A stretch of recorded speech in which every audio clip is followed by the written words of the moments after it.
Welcome to the Enchanted Ears podcast, where we discuss anything and everything Disney. I'm Angela. And I'm Joe, and on today's episode, we are recapping maybe one of the craziest things I've ever done. Participating in Disney's Dopey Challenge. Yeah, congratulations on your medals. It's been really weird, though, trying to I'm the only one that did it. I'm the only one that did it in this family. What are you talking about? Well, I'm the only one with medals around my neck. Well, I mean, you haven't taken them off. It's been really weird when you've been showering with them on. I will say, I'm going to take these off here shortly. They're very heavy. These are so heavy. When you put, these medals this year, very heavy-duty medals. I mean, the Dopey one, yeah, okay. it So actually opens up. For people who are, the YouTube, put it more toward the center. For the people who are listening, when we got the Dopey medal, we were like, this is really weird. It's double thick. It's really heavy, but it's really plain. It doesn't spin. It doesn't jiggle. It doesn't move. And then I feel like we were like looking at it, and then somebody... I was trying to pull it apart. Like, I was trying to open it up, and they're like, oh, no, it slides. Yeah, I just was starting to see that it slided, and somebody else was like, yeah, it slides, and we opened it. We're like, oh, my goodness, that's so cool. It is an interesting thing, though, because you said, whenever you have the medal reveals, sometimes that's a little, deceiving because you can't always tell what feature, and usually the 5K medal sometimes doesn't do anything. I think sometimes it does though. But then 10K and up, they usually add some sort of three-dimensional feature or some sort of movement, which makes the medal very high quality. Yeah. Yeah, they're very nice. You did do the Dopey Challenge as well. You're not wearing the medals. Yeah, you're wearing the shirt. I chose to show our viewers the Goofy shirt. This is my favorite one. I actually don't like the Dopey Challenge shirt this year. Oh, I don't really care for it either. I just wore it because you're proud of what you did. Part of the thing. So yeah. But yeah, we're gonna get all into our trip, the Dopey Challenge, which primarily our trip was the Dopey Challenge. That's pretty much what we did. We rode 4 rides otherwise, but we'll get into that. I do want to say, last week, if you don't watch us on YouTube, if you've never watched it on YouTube, and you just listen, you're probably very confused of why Joe was here and saying we're going to talk about Disney news, and then it just cut to Angela of Joe's not here anymore, and they're like, what happened? So I got to say, the Dopey Challenge, 49 miles running, we did way more than that total, really takes it out of you. And we both got sick immediately on the way back. I basically lost my voice, so I couldn't talk last week.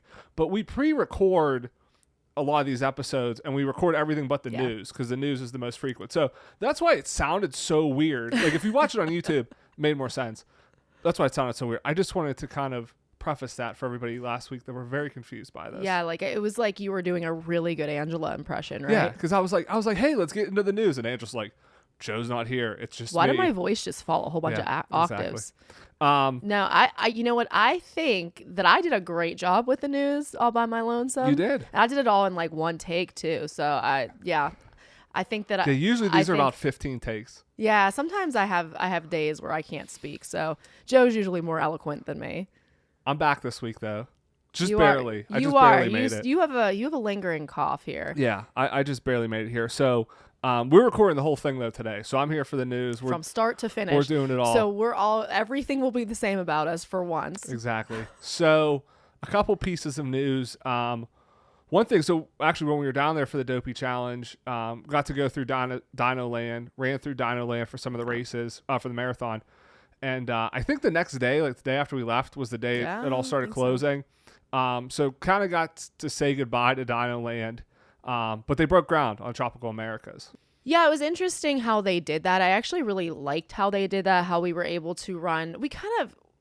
I felt like we could have run through it a little bit more. We ran straight through it. The rides were open. People were riding Triceratops Spin during the marathon. Were they? Yeah, oh yeah. Yeah. Oh, I didn't even notice that. But it was really cool. It was a nice way to say goodbye. I believe I might have filmed a little bit of it if I was paying attention. Sometimes my forethought isn't very good, and so I'll be in the midst of doing something and be like, oh, I should be filming this, as opposed to having the forethought of I like to do it beforehand. But it was a nice little send off. I know for some people that part of the park is very, they love that part. For me, and Dinosaur's still open. Yeah, so you can still ride Dinosaur. We did get to ride that, but the rest of it is all closed now. I like the theming of it. I like Dinosaur a whole lot. So I mean, I see why people enjoy it, but Yeah, it's a main pillar of the park. Sticking with closures, got an announcement that Muppet Vision is going to be closing June 7th. So Muppet Vision and Pizza Rizzo are closing June 7th. Mama Melrose, I believe, is closing May 10th. Which I'm kind of surprised that it's closing so soon. We've talked about this, that like, you know, Dinosaur is going to be open all of this year, but they closed the rest of Dino Land, and it seems like they're doing it in phases. I kind of thought they'd do the same thing with Muppet Vision, where they would start building the attraction and give Muppet Vision maybe another year. So I am kind of surprised that it's June already, that basically Muppet's Courtyard, Muppet Vision, everything like that's going to be closed. So if you want to go on Muppet Vision, you still have 4 months here to go, but that kind of came up quickly. Yeah, I'm really happy that it is it's not occurring sooner. When we were down there, like you said, we mostly did Marathon Weekend. We did a few other things. We popped into the parks, but we didn't ride a whole lot. And one of the things that we did want to do was Muppet Vision, but we just never got around to it. So we are going to be going back to the parks before the closure. So we have to make it a point to get on this. I thought we'd have longer. Again, I thought it would stay open longer. You know, we went and saw Tom Sawyer's Island because I figured that one was like more imminent with the Cars Land and everything, just with the work they have to do there to fill in the rivers of America.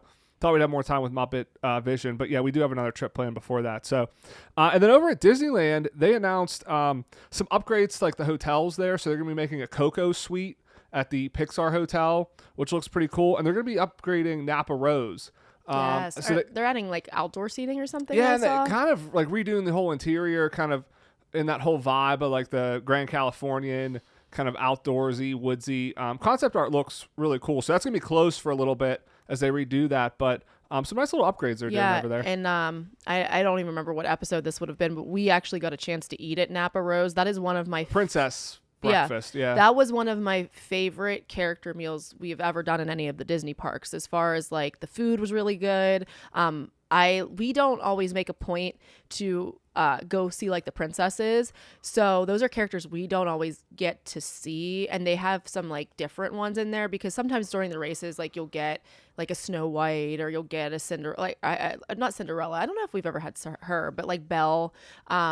But they have a lot. Like they had Raya, they had Belle. It's they a pretty long Mulan. breakfast too. I feel like it was a couple hours. That actually was at this time last year. Because we were down there we went for the Disneyland half marathon. Yeah, their race over there. So we did that. So yeah, if you listen to that recap, we do a lot of these Run Disney things in January. We talk One all year about that. when we retire, we will have a perfect season, and we will do every single race. I'm done running. Got all the medals. I'm done running. But yeah, so that's pretty cool. Some nice updates over there at Disneyland. All right, I got my medals off, so I can move my neck now. So yeah, let's get into it. Let's get into our Dopey recap, Dopey challenge recap. So this was your second Dopey challenge. So you had at least some idea what to expect. This was my first one. This was my first marathon. So you made it look so easy. I thought it was easy, so I went into it with a ton of confidence. But I didn't know fully what to expect. And I did. I went into it with a lot of confidence. My biggest worry, and somewhat founded, was just getting there on time, the anxiety of it. Yeah, and you tend sometimes before we travel, like you do get anxious about it because I think you fear that like, first of all, you fear that we're not going to make connections if we have connecting flights. You fear that we're going to have weather issues. Especially in the winter. Yeah, and it's just like that. That's my biggest thing. Like I felt trained enough that I was like, whatever, I can run this thing. It's no big deal.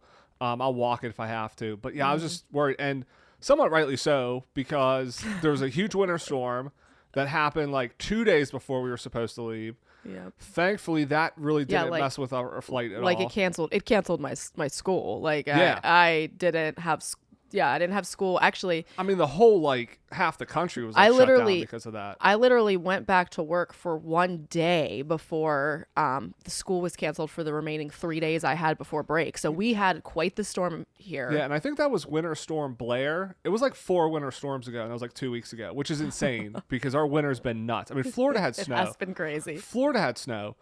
Not when we were there. It was very cold while we were there, and we'll get into that. But Florida had snow this past week just because of the like winter storms. Yeah, not that cold though. So was worried about that. Luckily, that didn't mess with our flight. But it was snowing significantly when we were going to take off, though. Right, and that was the craziest thing because we went to take off. We were in the process of taking off. Like the plane was starting to move really quickly down the runway, and then all of a sudden your body lurches forward, and you're like, "What just happened?" And like my immediate thought, and I don't know if this is what you thought, was, oh, it's really coming down, like snowing right now. Maybe air traffic control said it isn't safe to take off, or like the runway was declared like not safe. So we pull off, and then as we're like sitting there in the plane, because they don't automatically tell you what's going on, I see another plane take off, and I'm like, wait a minute. Yeah, I didn't see that. I mean, I knew it wasn't good, whatever happened, but yeah, they came on, and there was like, as they were in the process of taking off, some mechanical issue with the plane. They're like, we got to go get it checked out. And then, you know, it sounded like it was like the equivalent of like your check engine light going on in your car or something. I don't know, but it's never good when like, you're in the process of taking off and they cut the engines and they're like, hey, there's an issue with the plane. We're going to go get it checked out. And like 45 minutes later, they're like, yeah, we can fix it. It's going to be like an hour. But yeah, you're sitting there for a while. And I'm like, what's going to happen? Like, is this flight going to take off? Are we going to have to switch planes? Is there going to be another plane? Luckily, we had an early flight so that we had enough time to get there. But we deboarded as they were fixing everything. And then it's just snowing more and more. And I'm like, are we going to not get out of here because of the snow now? And the crazy part was we actually had the flight the day before. We were supposed to go the day before, but they moved our flight up in time, which then it conflicted with my work day, which we ended up being canceled anyway. So we could have gone and taken our normal flight, but there was no way we would have known that in advance. Yeah. But yeah, it was just a crazy series of events. And so you were so worried. All my fears were fully founded. And I just kept saying to you, like, it's okay. We had I think it was like a 6 o'clock in the morning flight. So yeah, that was the thing. There was like 3 other flights that day that we could have taken. So, and when they were like, hey, we can fix it, you know, I felt a little bit better, but you never know. Cause again, we were in the middle of taking off. So even when we went and we're like, we're starting to take off, I'm like, is this going to work this time? It did. We got there. No problems. Cause then you worry too. Like what was wrong with the plane? Like, are we going to be okay? Yeah. We're going to get back on the same plane. Can we not switch planes? Yeah. But we made it. And the other crazy part was like, we didn't even really take off like on time because we had to go de-ice. So our plane was de-iced. It was crazy. Yeah. It was a whole thing, but we made it a few hours late, 2 or 3 hours late. Yeah. I think we were 3 hours later than we should have been. Yeah. It all worked out though. So the nice thing is you go to the race expo and the first day they do a virtual queue for the merch. So this is like a tip if you've never gone down for marathon weekend because it's very busy. Like the second we landed, because you have to be within, I think, 45 miles of the parks. So the second we landed, we're at the airport, I check into the virtual queue. And when I checked in, it was like a 2.5 hour wait, which was perfect. Because by time we got to the hotel, dropped our stuff off, went to the race expo, picked up our bibs, we ended up waiting maybe like 10 minutes and our number was called. So like that's a pro tip. Like don't wait until you get to your hotel. Like as soon as you land, especially that first day, because it's going to be like 2 or 3 hours. Yeah. That gives you enough time to get down there. Yeah, absolutely. Yeah, it worked out perfectly. And I mean, I don't remember. I feel like I might have said like, oh, can you do it? And like, you can do it when we land. But I mean, you would have done it no matter what. But yeah, it like checked in and it just worked out perfectly. We sat, it was pretty cold out, but like we sat in a like nice sunny spot. I got to pet a dog. I was excited. It was a pleasant experience. A nice like race expo experience. We remembered to bring our licenses this time. Like we didn't do one time. So yeah, it worked out really well. Yeah. Bring your license. I think it was last marathon weekend, I think is when we forgot. Yeah. Because they're sticklers for that. But yeah, so we got our stuff checked in. It wasn't too crowded like, because we weren't there like first thing checking in, so like getting our bibs and stuff went really well. And again, we ended up not waiting that long to get in the merch. It seemed like most of the merch was there. None of it's that great. I mean, I've never been a huge fan of the RunDisney merch. Like, I feel like the shirts are, I mean, they're very much like the design of like they give you these shirts for free. Like, if you run, you get a shirt for every race you run. But like the designs they sell are basically these designs, and they say like finisher or I did it on them. Like they're not that great. And then the stuff that is like nicer, like if you want, they had like a Goofy challenge pullover, which was pretty nice. Yeah, you have something like that, like a jumpsuit, something. And again, I'm not huge into like the style of that, but they were like $95. Yeah, and they I'm like, are I'm not expensive. paying, like they're not nice enough of a design for me to pay almost $100 for this stuff. I ended up getting a hat and a mug because I like mugs, and they look pretty cool. I like my running hat I got at the Disneyland half marathon weekend. It's a nice running hat, so I want to get one for marathon weekend.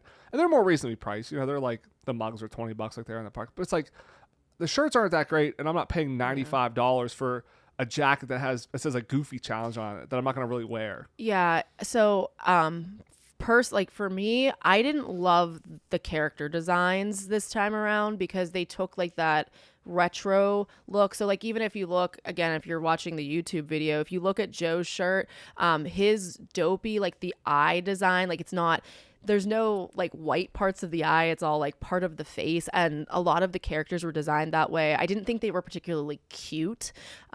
So I didn't love the merch very much. Some of the things like the Goofy challenge pullover was nice, but I didn't like the material on it. I thought it was like kind of not soft. There were a couple things. It was thick. I mean, I will say the stuff felt really high quality. I mean, I see why they were charging a lot of money for it. It felt thick, but it didn't feel nice to touch. So, yeah, but what I'm saying is it wasn't like, again, for $90-some, it's not like you're getting like a cheap material type thing. Yeah. So yeah, they had a couple things that were nicer, but again, just like you said, the price was so much that I was just like, I mean, like they had a Spirit jersey. I liked the Spirit jersey, but again, I was like, do I really need this Spirit jersey? I have enough of them now. Like, do I have to have this one? Can we talk about pass holder gear for a second? Because we were annual pass holders, so we could have they have a pass holder Spirit jersey. When you said that, it made me think of Spirit jerseys. Why do they put pass holders so big on it? I don't want that. I think that ruins it. Yeah, so we were talking, this pass holder Spirit jersey was nice. I liked it. It was a beautiful color. It was like a turquoise, like a teal turquoise color. I loved like the design on it was way nicer, I thought, than the regular RunDisney Spirit jersey. But the problem with it was, like you said, on the back where it would say like Walt Disney World, like a normal Spirit jersey would, it said pass holder huge across the back. And I get that, like, you want to say like this is the pass holder jersey, that's fine with me, but put Walt Disney World real big and then underneath it, or like marathon weekend and then underneath it pass holder smaller.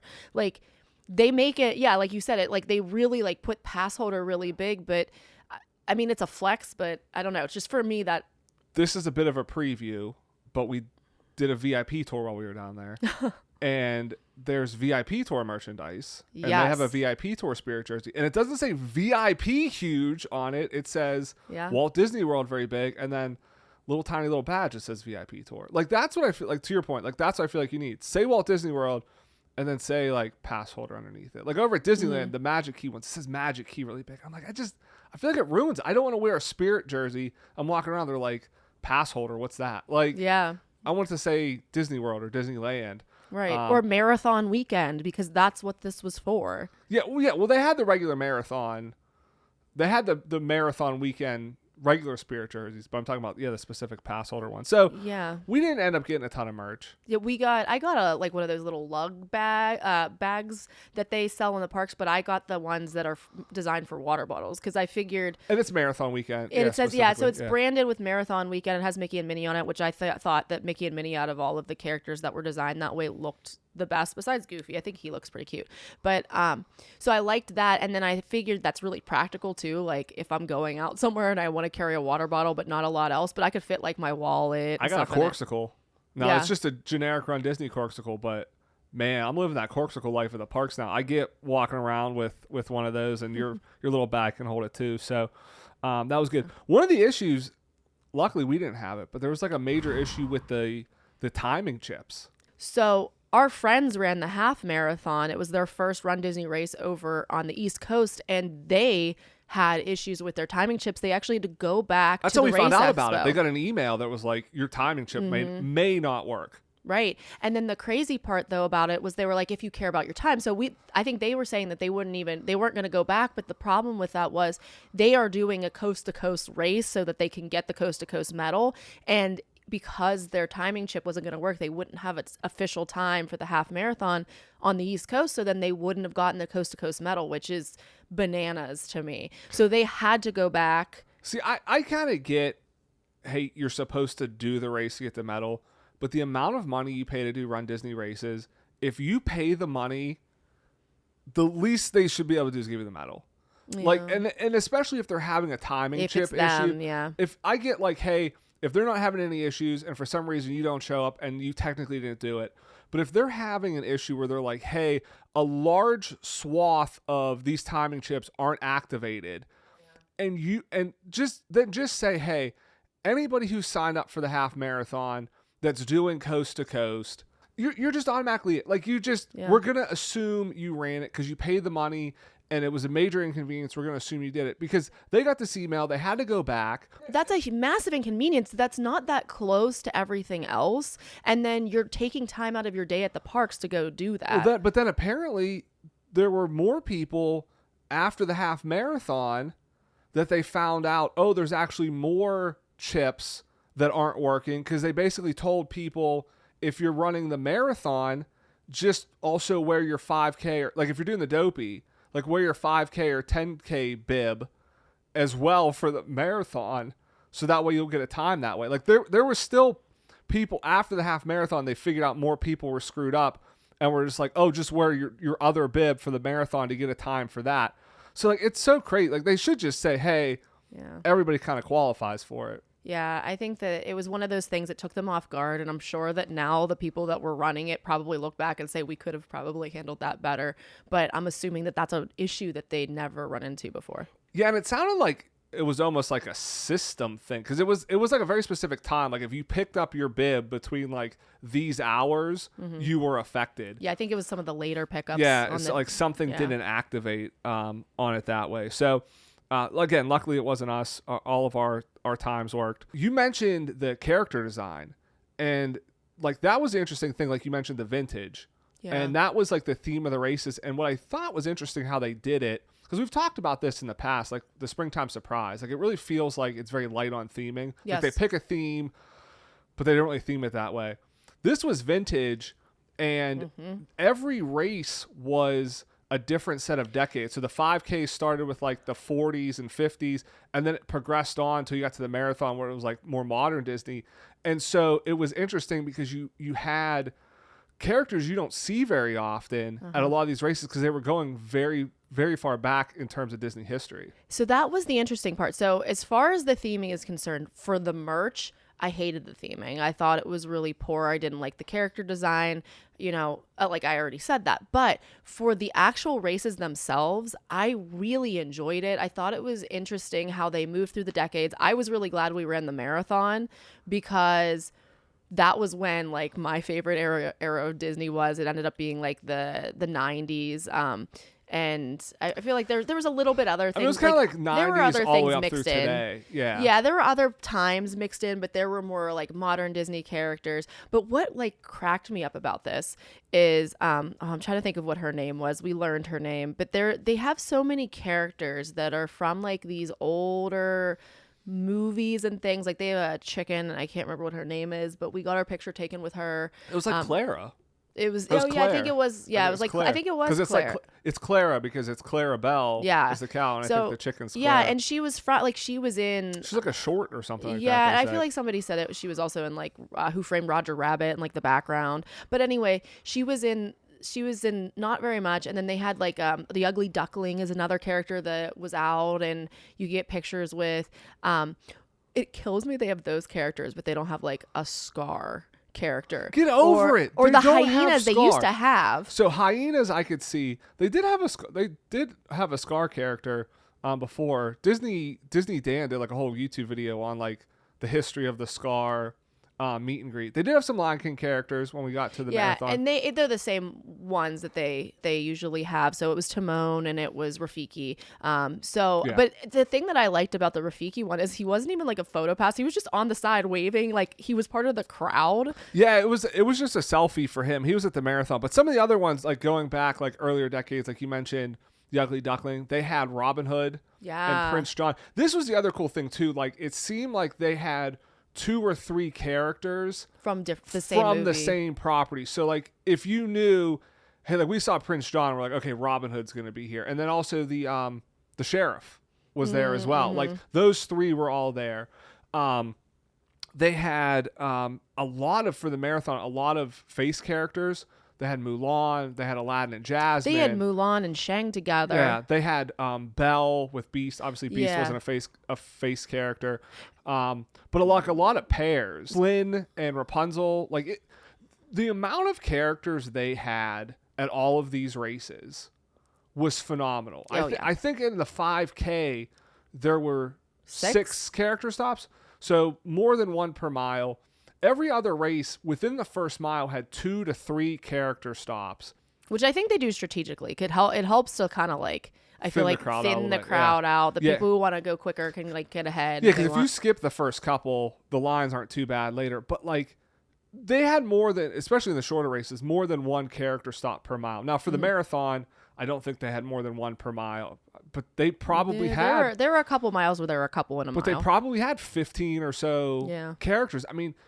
Just think of the Star Wars mile alone. Well, yeah, we'll get into that in a second. But like the amount of characters, and we talked about this when we did Disneyland last year, because you know, especially the half marathon, most of that is in the streets of Anaheim, so they can't have any characters. So there's very few characters when you run at Disneyland. It is almost too many characters when you run at Walt Disney World.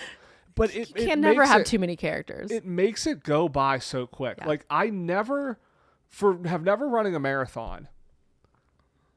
26 miles went by so quick. I could not believe every day. I remember like during the races, like telling you like, wait, we're like over halfway done. Like the 10K, it's like, wait, we're at mile like 5 already. Like we're almost done here. Like half marathon. Like, wait, we're at mile 8 or 9. Like it went by so fast. And even the marathon, like 13 miles went by like that on the marathon. And the next thing I know, it's 18 miles and 20. Like it makes it so easy to run because you're not focusing on running because there's so many characters. And when there's not characters, there's bands and DJs. Like it was like that marathon was the fastest like 4.5 hours of my life. Will you say that every mile was magic? I wouldn't say it was magic, but it's a lot of fun. But it just goes to show, like we've talked about this, like if you want to run a race, it's a great place to run a race. It's the best place to run a race. And that's why I was like, okay, I'll do a marathon. I'll do it at Disney. It's relatively flat. There's so much stuff that you're not paying attention to. Like, I don't want to be out here running. This is painful. Why am I still doing this? The miles just fly by. I told you, I almost felt like I didn't run 26 miles. Like, I'm still not convinced like I ran the proper length just because of like how quickly it went. It was really cute too because I mean I don't always like running. I think that is a common misconception of people who run. No, that's false. You love running. No, I do like running. Don't try to tell me. Listen, I haven't run since the marathon. I'm never running again. I have not. I'm not joking. I said that earlier. I may never run again. I can't even with you.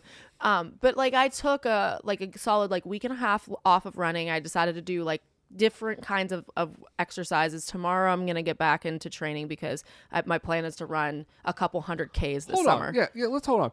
Let's tell the listeners, for somebody who just said not but a minute ago, you don't necessarily always love running. I don't. How many miles of a race are you planning to run this summer? How many miles? I think it's like 61 in one race. I rest my case. Thank you. Continue. Yeah, I think that the common misconception about that though is like you think, oh, I don't want to do a RunDisney race because I don't like running and it's going to be miserable. And like you said, it does kind of fly by, but also like people who even like running, I don't think that I've ever heard somebody say that they love every run that they do.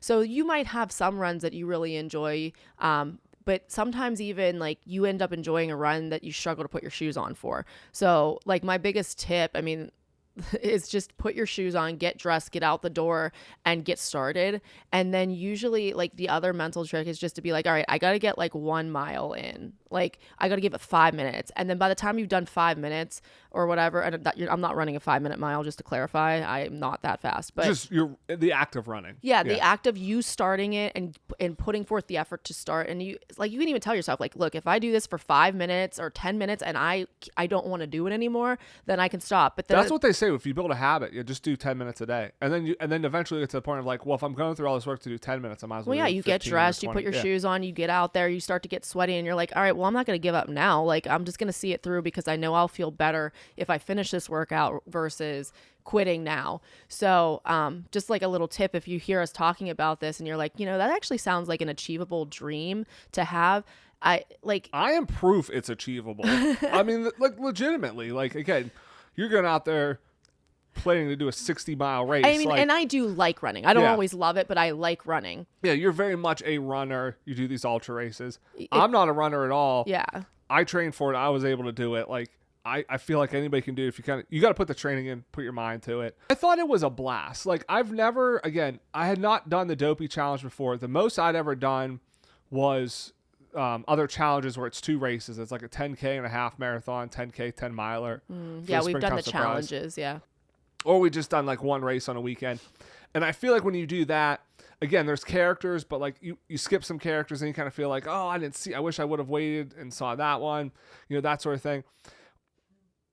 Being there for all 4 races, there's something about like every day doing it and seeing all the characters and how the characters build and seeing how it changes. Like there was something by like day 3 by the half marathon. And even when I was done at the marathon, like it felt so much different being there for the entire weekend, being a part of all 4 races, seeing 100 characters. I mean, I don't even know. Like, I got to look back at all of our photos to like count how many characters we actually saw. Some of the unique characters, like Donald and Daisy, were in cowboy outfits. That was so cute. They had the electrical water pageant out when you're running past Magic Kingdom. Like, all of that stuff. And it was amazing to see how the themes changed, how the course changed. And like, there was something like added to it after I was done. I looked back on it and I was like, this was the most fun I have ever had at a RunDisney event, at a Disney weekend like this, being a part of all the races. Like there definitely was something like when you did the Dopey, I ran the 5K with you and the half marathon. It was fun. It was good. But like seeing all 4 of it, like you're missing something if you don't do all the races. And so, if it is a goal of yours, again, you got to put the time in to train, but like if you can do it, like I recommend doing all 4 races, because even if you're like, oh, well, hey, if I just do the marathon, that's the long race, like a 5K, what's that? There's something about just that build of it. And just looking back that like, hey, I did all of this and just, again, just seeing every day how that works. It's hard to explain, but like, I'm really glad that I was a part of it. And it makes me, I mean, honestly, I would do the Dopey again, because it's something magical about the whole weekend. I don't know if every mile is magic, but the whole weekend as a whole becomes something magical. It was really beautiful getting to see you be joyful when you were running. Like sometimes, when we were on our training runs, you're like, oh, this stinks, I don't want to do this. And I was like, hey, you get to run. And you're just like, no, I have to run. I have to run. Like it was funny. Like, but it was fun to see the switch flip on you, where you went from like sometimes begrudgingly running on doing a long run to like you were joyful. You were, hey, thanks volunteers. Hey, it's so nice to see you. Like, because at that point I did it. Like at that point I was done. There was no more training.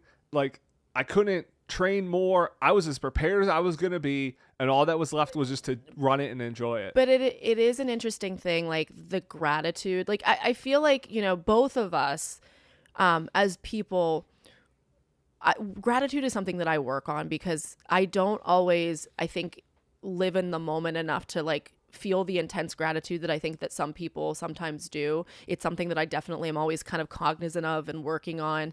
But it was really fun to see you live in the moment. Like I could see that you were like coursing with gratitude. I don't know if that's a thing, but like you just really like you were feeling it, and it was a beautiful thing to witness. It was kind of like I almost felt like a proud parent at that point, like just watching you, getting to see you enjoy something that I enjoy. And you're my coach. You're coaching me. You're like, you go, my athlete, go. And shameless plug for anybody who is hearing about this and you're like, I definitely want to do these, but I don't know how I could do this. I'm a certified ultra running coach. Would love to coach you.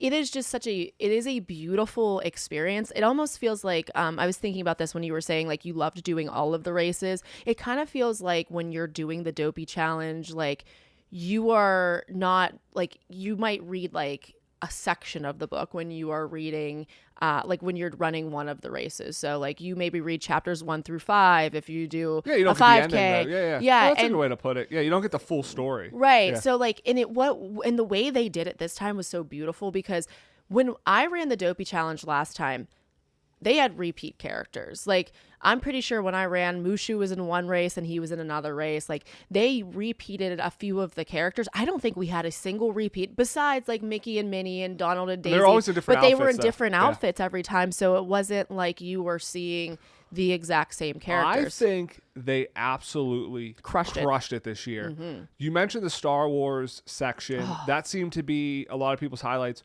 It was basically the same section that they had when we did the rival run back in 2019. Yes. And we like have raved about that. We're like, that was the greatest thing that they've ever done. It's a mile or two stretch on your way to Animal Kingdom from Magic Kingdom. They have lasers and smoke machines, and they're playing the Battle of Endor that you're running through. Chills. And then they had Chewie, Darth Vader, Captain Phasma, Rey. They were all characters. Even the road sign said, "This is the way," on the direction. Blew it out of the water. I mean, it was just like as we're running, you're like, it's like the rival run. They're doing it again. It's the Star Wars corridor. And it was great. And everybody was like super. I believe Vi was there too. Yeah, was like super positive about it. So I think they absolutely crushed it this year. Yeah. Oh, did we say Darth Vader? Yeah. There were a couple characters that when I saw them, people around me probably thought I was insane because I just like started freaking out. Darth Vader.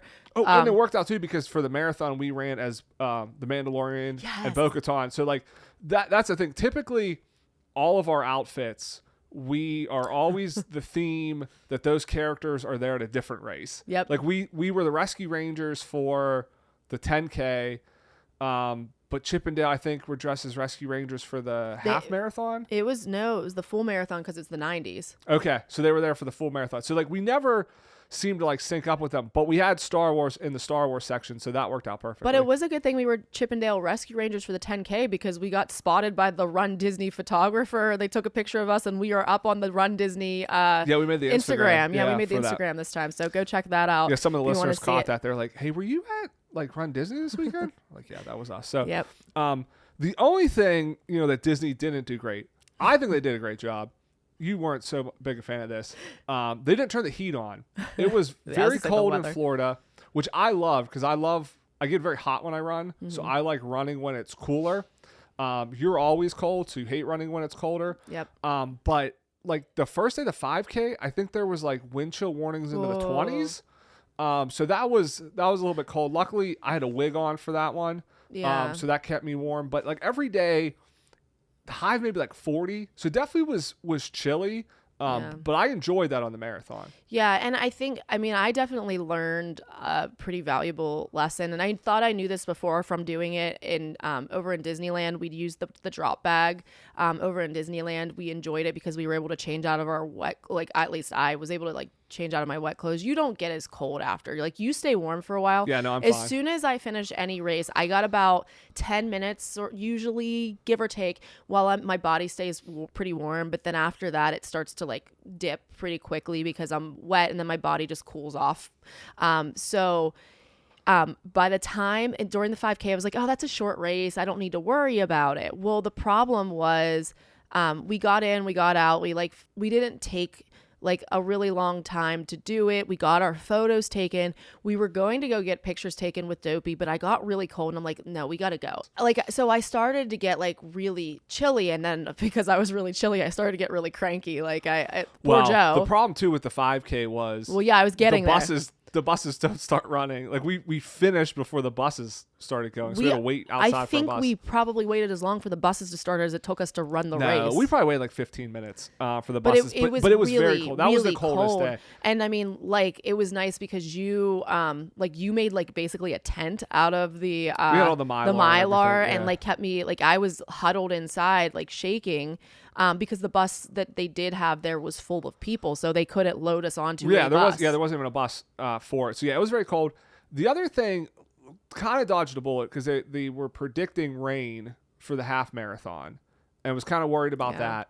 It did rain beforehand, but was okay because we had ponchos, so we were able to stay dry while we were waiting in the corral, and then it stopped like right around when the race started, and then didn't rain the rest of the time. So it actually worked out really well. Yeah, it was nice. So, I mean, like, my feet were wet like a little bit, but that was the warmest day that we had. So it was like 60 that day. So it was raining, but it wasn't cold. So it wasn't like we were getting cold from doing that. I kept like I tucked my poncho in my running belt and kept it with me just in case, but I didn't really need it. And it was nice to have a poncho because it kind of kept the heat in. And then the next day it was 40 again. I mean, just the most insane weather. It was crazy. But I mean, luckily, again, it wasn't bad because like last year, I don't know if everybody remembers, but like it rained so bad, or there was a threat of rain, that they shortened the half marathon. It was like 7 miles. It was like 7 miles. And then I heard people talking when we were running the marathon that I guess it rained during the marathon. Because there were people talking, they're like, oh, remember last year, like, it rained in the beginning and everybody was soaked by, like, 3 miles in and for the marathon, and then you had to finish the marathon, which would have been miserable. So I will take 40 degrees, wear a long sleeve and some gloves, and you're good to go, and a little bit of rain. Again, wear a poncho. I'm just standing around in the crowd. Rain all you want then, but no rain when I'm running. Like, we I feel like, had great weather compared to like what last year, and again how the rest of the country was like under 3 feet of snow and everything. Like, it could have been a lot worse. Oh yeah, for sure. And I mean, during the day it climbed up to like in the 50s to 60, and again, for us right now at this time of year, that's pretty warm. And in Florida, like, the sun's pretty warm, but we were pretty bundled up most of the time. But it wasn't like we weren't wearing big puffy coats. It was just like it was definitely cooler than it usually is. It never really warmed up either. Like, during the day, I think the high was maybe like 60. And it wasn't always like super sunny. So even in the parks, it was a little bit chilly. Like we said, did not go to the parks too much.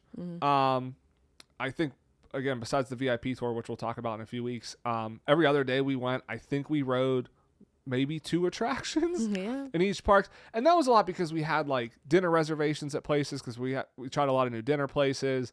Like, we were meeting a bunch of people down there because a lot of people we know were down there. So like, we didn't have a ton of time, and we weren't really like rushed. We were like, all right, hey, whenever we feel like we're ready to go, let's go to the parks, and we'll just kind of go like ride one or two things. I mean, and again, like, we knew we had races coming up, or we were tired from running the races that we ran, so we didn't want to push it too much and then the next morning be paying the price. So I think, what day did we end up taking a nap? Like Friday, So Friday we like crashed. yes. And I think it was because we had done like, between walking around the parks. Yeah, that was the day of the everything. 10K, yeah. Yeah, we'd done like 30 miles in like 2 days. And so I think it just kind of caught up to us. Overall, I went back and looked at my, like, the steps. So across like Wednesday to Sunday, so you run, the 49 miles basically on the Dopey challenge, plus all the walking, like, to and from the corrals and all around the parks. We did 89 miles total. So basically, you counted Monday, we walked around a little bit. We probably did over 90 miles in a little under a week at Disney. Insane. Yeah. It was a big week. And then, like, going back to Friday, we had the plan. I was like, I'm pretty tired. I don't think, like, you never expressed that you were tired. I don't think, but I think you were very happy to take a break, and we were like, we'll go to like take a little nap. I think it was 2-ish in the afternoon. We woke up I think around 4 or something, and then we were just like, was it cool if we don't go to the parks? Well, because I mean, you got to remember, you're up at 2:30, 3 in the morning every day for these races, so like you're going to bed by 7 or 8. So yeah, we're like, let's just get dinner and go to bed. Like, you know, it was a lot. Yeah, and we like also knew too, if we go to the park, we're gonna kind of get riled up and stuff, and then we're gonna have to come back and try to settle down again. We were pretty chill, so we're just like, we're kind of sleepy still, and we're pretty chill. So let's eat, fill our bellies, get up, and do this all again. Yeah, but one thing we did do at the parks was we did go to Tom Sawyer Island. First time, probably last time. That was pretty cool. One thing I found interesting is longtime listeners of the show know my fascination with the Paperboy on Spaceship Earth. I asked Bob Weiss about it because I think it's so creepy that an animatronic fully doesn't face you. And as we were riding Spaceship Earth, we noticed a lot of the animatronics are faced away from you, but you can still see they have a face. Like they're still somewhat turned to you. You can't see he has a face at all. Well, Tom Sawyer Island's got a lot of creepy animatronics too. So I found, because I've always been like, that's why I'm so fascinated with the Paperboy, because he's the only animatronic that fully faces away from you, and you never see any part of his face. And I've never been on Tom Sawyer Island. They have a few in the barn there that they are completely faced away from you. Very creepy. I said hello to them, and in my mind, I was like in a horror movie thinking they were going to turn around and at have me. no like, face. Yeah, like there's something so off-putting of having an animatronic with its back completely to you, because it's like you can't tell what its intention is. Maybe it's too much at watching of Westworld. I'm like, what is this animatronic's intention? That like part of me was just like, I'm going to say hello, and it's just going to go like, hello. Like, I mean, what is that? Like, it was so freaky. So the podcast listeners, he just turned slowly toward the camera and made a creepy face and said hello. Yeah, but yeah, so I'm gonna have nightmares about those animatronics. So I'm glad Tom Sawyer Island's going away, because we there's too many. Paperboy's enough.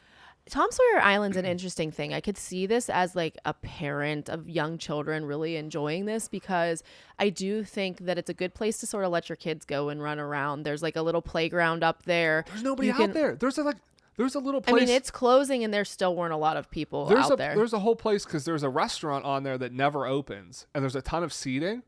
Nobody's there. It's so quiet. Like, you could go work there. Like, if you worked remotely, you could go sit there and take a Zoom call.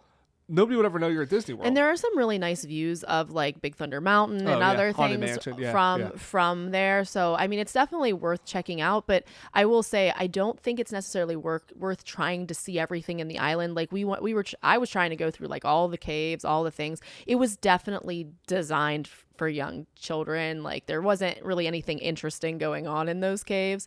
So yeah, like it was cool. Don't ever really have to do it again. Yeah, I mean, maybe I'll go over there if it's still around and like I want a quiet place to sit. But yeah, I don't really necessarily need to explore it. I will say it would probably be nice on like a hot day, because there's a lot of like tree cover there, and so if you just want to sit and like people watch maybe. But again, people watch, there's nobody over there. No, from across the water, I guess. But yeah, it was cool. It was interesting to see. Glad we went over and saw it, but it going away, yeah, I don't know that it's a huge loss.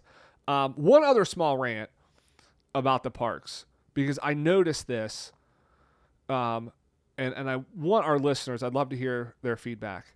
What is it with water pressure at Disney parks? Their bathrooms, the water pressure in the sinks is horrible. And I went, like, I washed my hands a couple times, and I noticed, I was like, there's not really a lot of water coming out of the sink. And so I started paying attention to it. Every single bathroom, no matter what park I went to, did not matter, horrible water pressure in the sinks. Is there any bathroom in Disney World that has decent water pressure? That's what I want to know. Batu.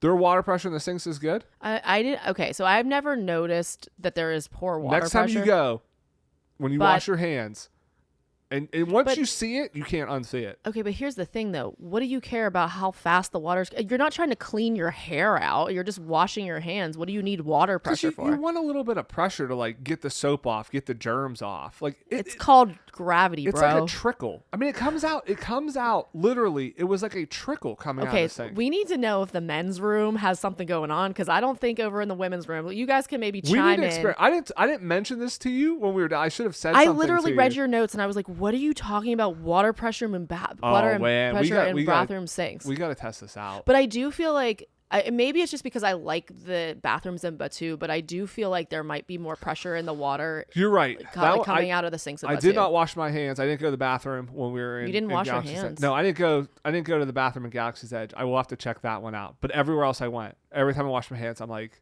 this is pitiful. I want to know if there's any good bathrooms. We're doing an experiment. I don't notice that. What I do notice is if I go to a sink and it is cold outside and the water that comes out of the sink is ice cold. Water. It's always cold water, and there's no water pressure. See, I want to know where the good bathroom is. Maybe it's Galaxy's Edge. Maybe it's somewhere else. Listeners, let us know, please. That's my rant about washing your hands at Disney World. The other cool thing we did, so again, nothing really else kind of too exciting or unique in the parks, but one thing we did that was new after the races, booked a massage at the Grand Floridian because I said, I'm running 49 miles. I'm getting a massage. Treat yourself. It was really cool. I've never done the spa at the Grand Floridian. Mm-hmm. It's really nice. Like the area, like before, like they have like a steam room and stuff. It's kind of small. They have the nice though heated stone loungers. Yeah, and which is really nice. If you've ever done one of the Disney cruises and gone to their Senses spa, yeah, they do have these, like, they are stone loungers, but they're very ergonomically designed. So whenever you lay on them, it doesn't feel uncomfortable because they're hard, but and they're warm. So I feel very much like the lizard that I am. You know, like I always say I'm cold blooded because I'm always so cold, but it's just like it feels like you're one of those lizards under a heat lamp, but the sun's not beating on you. It's like radiating up through your skin underneath you. I sat on that for like a half an hour. It was great. It's amazing. It was almost as good as the massage. But you know, like I didn't know what to expect, but like beautiful Disney touches. They have like piano music playing, but it's Disney songs as like classical piano music. You know, they have this whole thing. As soon as you walk in, they ask you to pick a stone. And it's like, okay, pick a stone that calls out to you. The fake out of the century. Yeah, and it's like for a second they're like, I knew they weren't going to give me the stone, but they're like... I was like, oh, I'm going to pick the prettiest one because I'm going to get to keep this. No. Well, what's interesting is they go, okay, like they tell you what you pick, and then they go tell you, please put it in our garden. And I was like, okay, that was cool. I feel like there's more to this. Like there should be more to this. Like it just seemed like but I was like, maybe not. Maybe it's just put it in the garden, whatever. But then when you go for the massage, they're like, you know, you picked the stone when you came in earlier. And if you notice, my masseuse said, "This is Disney, so of course we're gonna have Disney touches." Yeah. Like he was hilarious. Cool. He was kind of like peeking behind the veil a little bit. Yeah. You picked a green one, I picked a purple one, and they were like, if you look above you, the light in the room is the color of your stone, and then also whatever stone you picked impacted the scent of the lotion that you had, and so like. It becomes this whole thing that's like tied into like, okay, that stone called to you, place it in the garden, and now that like curates your entire experience in the spa, which was really cool. That was really interesting because if they had told me what scent would you like, I would have probably the last choice would have been probably what I got. You got like a tangerine. No, wasn't it? No, wasn't it? it was like rosemary. Oh no, there was like a tangerine oil that they put. Yeah, there was after. something else. No, it was something. Oh, now I need to remember what it was. But it was like a rosemary something or other, and I was like, oh, that doesn't sound like something I would like. It was like Moroccan rosemary. It was something like that. But anyway, I wish I would remember what it was because it smelled divine, but I would have never picked it. But yeah, it was a cool experience. Like, so we got a couples massage. They ask you what is hurting you. He ended up saying like his background was sports massage. So it was an interesting one because I don't think I've ever had like a sports massage before. It wasn't like as relaxing, I'd say, as a typical massage is. Like he was definitely working some areas because I told him my neck is stiff. So he was definitely like working like a muscle in the back of my, like in my back, and it wasn't comfortable, but I do feel like it helped. Yeah, And I felt so much better after. All the other guys that were in the room, like that were coming in as I was waiting for mine, that were coming back, they'd all run.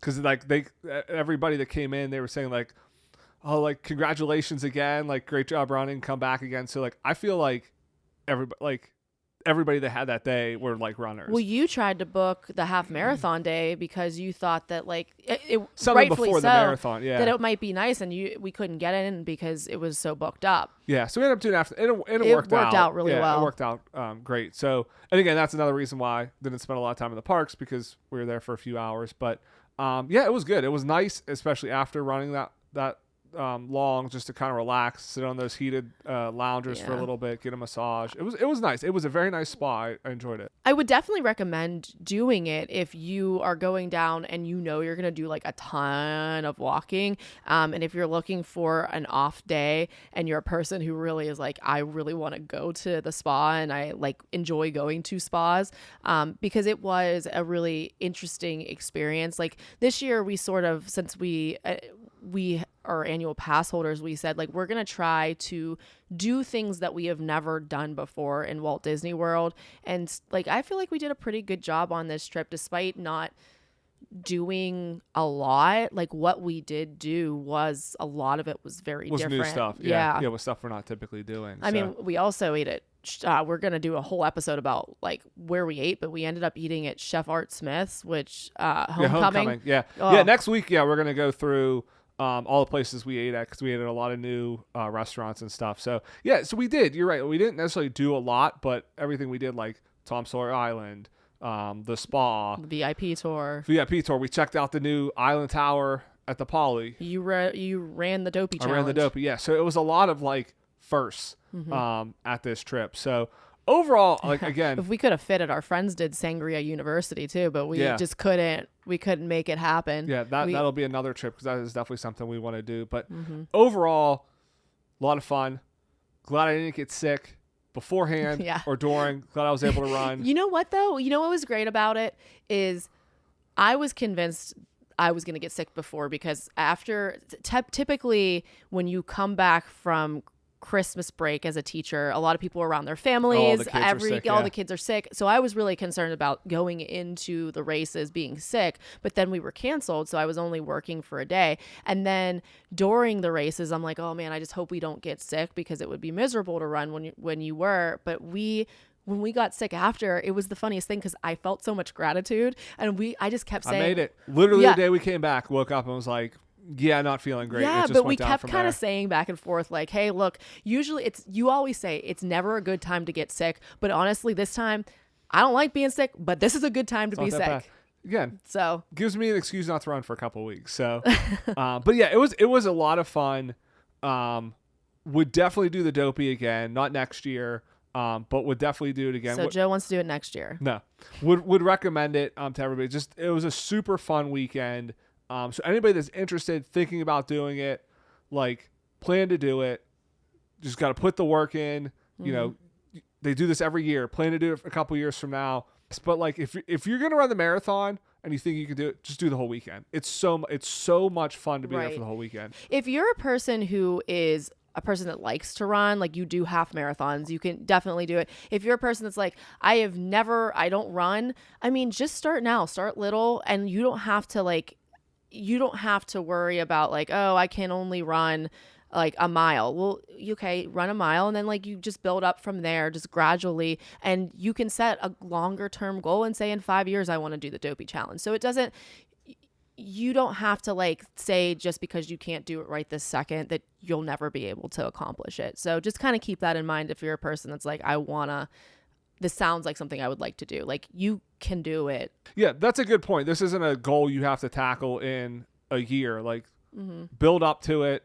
The nice thing is you got to sign up for it like a year in advance. So you kind of know like, all right, I'm doing it. Yeah. I better, I got to start training. But you do have kind of plenty of time to do this. But that wraps up our recap of the Dopey Challenge. I want to thank everybody again for listening. Let us know in the comments, like, do you plan to run the Dopey Challenge? Have you run the Dopey Challenge? If you're down there this year, like, what did you think of the course? Let us know in the comments or over on Instagram. We're at Enchanted Ears Podcast. But want to thank everybody again for listening. If you've not done so, please leave us a rating or a review. Subscribe wherever you get your podcasts. It really helps, and we really appreciate it. Thanks for lending us your ears. Have a great week, everybody. We'll see you here next Monday. Bye-bye.